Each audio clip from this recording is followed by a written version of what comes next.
मैं doctor Rajbala Singh, government college Rajakheda, political science department. आज मैं आपको पढ़ाऊंगी बीए फर्स्ट ईयर को राजनीतिक दल। ये बहुत ही इंटरेस्टिंग टॉपिक है और इसको बहुत अच्छे से समझिए। राजनीतिक दल, एक्चुअली राजनीतिक दल होते क्या हैं? राजनीतिक दल किसी राज्य के अंतर्गत मनुष्यों का वह संगठित समूह है जो किसी राजनीतिक उद्देश्य अथवा आर्थिक लक्ष्य की पूर्ति के लिए शांतिमय तथा वैध साधनों से किसी देश के मतदाताओं के बहुमत को अपने पक्ष में करके राज्य की शक्ति को अपने हाथ में लेना चाहते हैं। हाँ? एक राजनीतिक दल उन लोगों का समूह होता है जो चुनाव लड़ने और सरकार में सत्ता रखने के लिए एक साथ आते हैं। सामूहिक इच्छा को बढ़ावा देने या उनके समर्थकों के हित को आगे बढ़ाने के लिए पार्टी कुछ प्रस्तावित नीतियों और कार्यक्रमों पर सहमत है। अब इसमें कुछ परिभाषाएं भी दी हुई हैं, विद्वानों के द्वारा बताया गया है। उसी में से लीकॉक कहते हैं कि दल एक ऐसी संयुक्त पूंजी कंपनी है जिसमें सदस्य अपनी शक्ति का अंश प्रदान करता है। एडमंड वर्क कहते हैं कि राजनीतिक दल उन व्यक्तियों का समूह है जो किसी विशेष सिद्धांत के अनुसार अपने संयुक्त श्रम से राष्ट्रीय हितों की उन्नति करना चाहते हैं। वहीं मैकाइवर और पेज कहते हैं कि राजनीतिक दल एक ऐसा समुदाय होता है जो किसी ऐसे सिद्धांत अथवा ऐसी नीति के समर्थन के लिए संगठित हुआ हो जिसे वह वैधानिक साधनों से सरकार का आधार बनाना चाहता है। ठीक है, ये तो रहा राजनीतिक दल क्या है, इसको परिभाषित किया गया है। अब समझिए राजनीतिक दलों की विशेषताएं। राजनीतिक दलों की क्या विशेषताएं होती हैं? नंबर 1, सिद्धांतों में एकता, यानी कि व्यक्तियों का जो समूह अपने आप को राजनीतिक दल में संगठित करना चाहता है उसमें मूलभूत सिद्धांतों में एकता होनी चाहिए। दल के प्रत्येक सदस्य के लिए आवश्यक है कि वह कुछ सिद्धांतों और आदर्शों में विश्वास करता हो। ठीक। दूसरी विशेषता है सुदृढ़ संगठन। बिना संगठन के कोई भी जनसमूह दल नहीं बन सकता।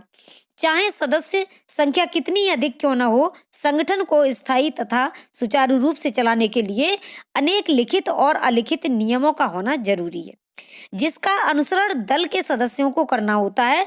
जिस दल का संगठन जितना व्यापक और सुदृढ़ होगा वह उतना ही शक्तिशाली होगा।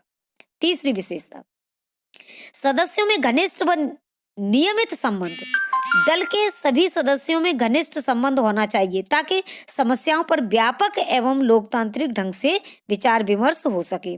दल के नेताओं का दल के साधारण सदस्यों और दल की राष्ट्रीय इकाइयों का स्थानीय इकाइयों के साथ क्षणिक संबंध नहीं होते बल्कि निश्चित संबंध होते हैं।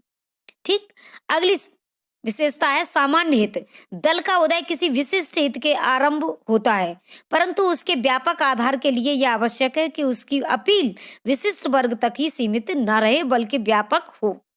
उसके उद्देश्य जितने सामान्य एवं राष्ट्रीय होंगे उसकी अपील उतनी ही व्यापक होगी। अगली विशेषता, संवैधानिक साधन।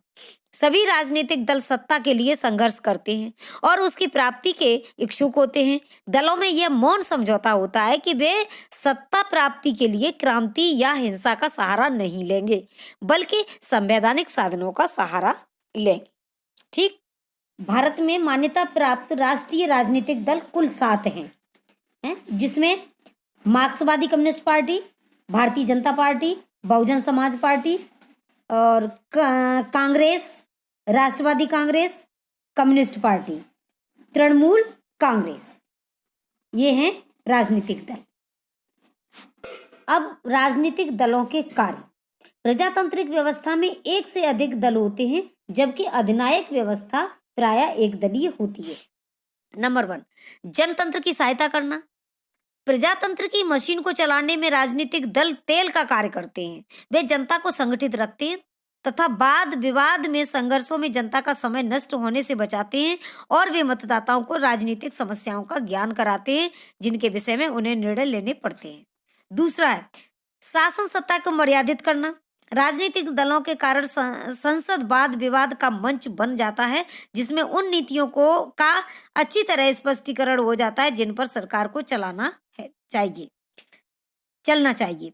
दल सरकार के समक्ष जनमत का सही चित्र प्रस्तुत करते हैं। वे उसे बताते हैं कि देश के विभिन्न भागों में सरकारी नीति और क्रियाओं की क्या प्रतिक्रिया होती है। अगला है जनमत का निर्माण।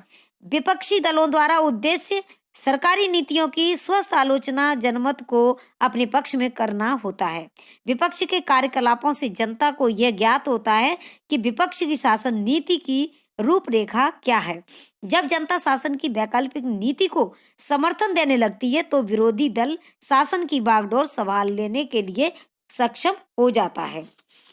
जनता और सरकार के बीच मध्यस्थ। राजनीतिक दल सरकार और जनता के बीच मध्यस्थ का कार्य करते हैं। एक राजनीतिक दल का यह मुख्य कार्य है कि वह विचारों का आदान प्रदान और संपर्क का मार्ग खुला रखे। दलों का यह कार्य उन्हें एक प्रतिनिधियात्मक प्रजातंत्र में सरकार को नियंत्रित करने वाली एजेंसी बना देता है। अगला है सरकार का निर्माण। राजनीतिक दलों का अंतिम उद्देश्य सरकार का निर्माण करना है। अतः वे नेताओं और अधिकारियों के चुनाव में भाग लेते हैं। चुनाव में प्रत्येक दल अपने प्रत्याशी खड़े करता है, अपनी योजनाओं और लक्ष्यों के प्रचार द्वारा जनता को आकर्षित करता है और तब जनता उपयुक्त दल के प्रत्याशियों को विजयी बनाती है। शांतिपूर्ण और वैधानिक साधनों से सरकार को बदलने का अवसर राजनीतिक दल द्वारा ही प्राप्त होता है। अगला पॉइंट है सरकार के विभिन्न विभागों में समन्वय और सामंजस्य। राजनीतिक दल शासन के विभिन्न अंगों में भी सामंजस्य स्थापित करते हैं। संसदीय प्रणाली में राजनीतिक अनुशासन और कार्यक्रम के फलस्वरूप व्यवस्थापिका तथा कार्यपालिका के में अभिन्न संबंध कायम रहता है। अध्यक्षात्मक प्रणाली में दल का महत्व इस कारण से भी काफी बढ़ जाता है क्योंकि विभिन्न शासन अंगों की पूर्ण पृथकता को दल व्यवस्था द्वारा ही दूर किया जा सकता है। व्यवस्थापिका और कार्यपालिका में जो एक दूसरे के प्रति उत्तरदायी नहीं होती, राजनीतिक दलों के कारण ही सहयोग रखने में सहायता मिलती है। 7वां पॉइंट संविधान की कठोरता कम करना। राजनीतिक दल राजनीतिक विचारों के दलाल के रूप में कार्य करते हैं। दल व्यवस्था के कारण ही संविधान की कठोरता वांछित लचीलेपन में बदल जाती है। अगला पॉइंट है राजनीतिक चेतना का प्रसार। राजनीतिक दलों की उपस्थिति देश की राजनीतिक जागृति का प्रतीक है। राजनीतिक दल संपूर्ण राज्य को भ्रातृत्व के धागे में बांधकर अपने विचारों को नागरिक के सम्मुख प्रस्तुत करते हैं। अगला पॉइंट सामाजिक व सांस्कृतिक उत्थान। राजनीतिक दल सामाजिक तथा सांस्कृतिक उत्थान के लिए भी कार्य करते हैं। विशेषकर पिछड़े देशों में दलों के ये कार्य काफी महत्वपूर्ण होते हैं। और अंतिम है राष्ट्रीय स्तर पर कार्यक्रम अपनाना। राजनीतिक दल राष्ट्रीय स्तर पर अपने कार्यक्रमों एवं संगठन द्वारा क्षेत्रीय तथा वर्गीय भावनाओं को मिटाने में सहयोग देते हैं। राष्ट्रीय दलों का स्वस्थ विकास अल्पसंख्यकों के गुटों और प्रादेशिक समूहों को हतोत्साहित करता है। राजनीतिक दलों में कुछ दोष भी पाए जाते हैं। नंबर 1 है कि विरोधी के लिए विरोध। विरोधी दल अधिकतर ध्वंसात्मक आलोचना में अपना समय नष्ट करते हैं। वाद विवादों में अपने सिद्धांतों की पुष्टि के लिए वे जनहित को भूल जाते हैं। ठीक। दूसरा है पाखंड में वृद्धि। राजनीतिक दल खोखलेपन और अश्रद्धा की वृद्धि करते हैं। इंग्लैंड में राजनीतिक दल विशिष्ट योजनाएं प्रस्तुत करते हैं परंतु अमेरिका में उनके उद्देश्य और कार्यक्रम इतने स्पष्ट नहीं होते हैं। तीसरा राष्ट्रीय हितों की उपेक्षा। राजनीतिक दल देश की जनता और जनमत को विरोधी गुटों में बांट देते हैं। वह देश का वही विभाजित रूप विदेशों के सम्मुख प्रस्तुत करते हैं। वे सामान्य देशभक्ति के स्थान पर उन्माद और कटुता पैदा करते हैं और नागरिकों की चिंतन शक्ति को संकीर्ण बनाते हैं। अगला स्थानीय संस्थाओं पर विपरीत प्रभाव। राष्ट्रीय दल स्थानीय घटनाओं एवं राजनीति पर भी प्रभाव डालते हैं। परिणाम यह होता है कि स्थानीय संस्थाओं पर भी उसका सिक्का जम जाता है और स्थानीय जनता में राष्ट्र के प्रति अश्रद्धा और उपेक्षा की भावना पनपती है। अगला, राजनीतिक दल निर्वाचनों में सफल होने के बाद अपनी विजय का प्रसाद अपने सदस्यों में बांटते हैं। इस प्रकार की दलगत राजनीति की भावना सभी देशों में पाई जाती है। इस स्थिति में दलगत स्वार्थों के लिए योग्यता और बुद्धिमत्ता की बलि दे दी जाती है, जिससे देश को पर्याप्त क्षति होती है। अगला पॉइंट है नैतिक पतन। दल प्रथा के कारण राजनीतिज्ञों के नैतिक स्तर निम्न हो जाते हैं। दल के प्रत्येक सदस्य प्रत्येक प्रश्न को दल के दृष्टिकोण से देखते हैं। दल के आदेश उनके लिए कानूनों के समान होते हैं। दलबंदी की भावना व्यक्तियों को अंधा बना देती है और वे विरोधियों द्वारा सुझाई गई अपनी त्रुटियों को स्वीकार तक करना नहीं चाहते। अगला पॉइंट है अयोग्यता को प्रोत्साहन। राजनीतिक दलों के कारण जिन मंत्रिमंडलों का निर्माण होता है उनमें कुछ ऐसे व्यक्ति भी पदारूढ़ हो जाते हैं जिनमें कोई प्रशासनिक योग्यता नहीं होती।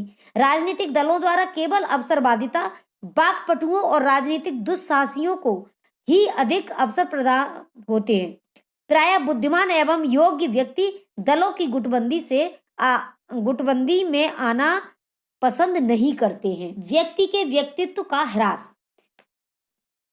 निर्वाचित हो जाने पर उम्मीदवार दल की कठपुतली बन जाता है। उसका स्वयं का निर्णय दल के सामने कोई मूल्य नहीं रखता और उसे प्रत्येक कार्य दल के अनुसार ही करना पड़ता है। दल की अवज्ञा राजनीतिक हत्या मानी जाती है और इस भय के कारण दल के सदस्य प्रायः अपने दल के पक्ष में ही मत देते हैं। ये रहा आपका राजनीतिक दल। Thank you.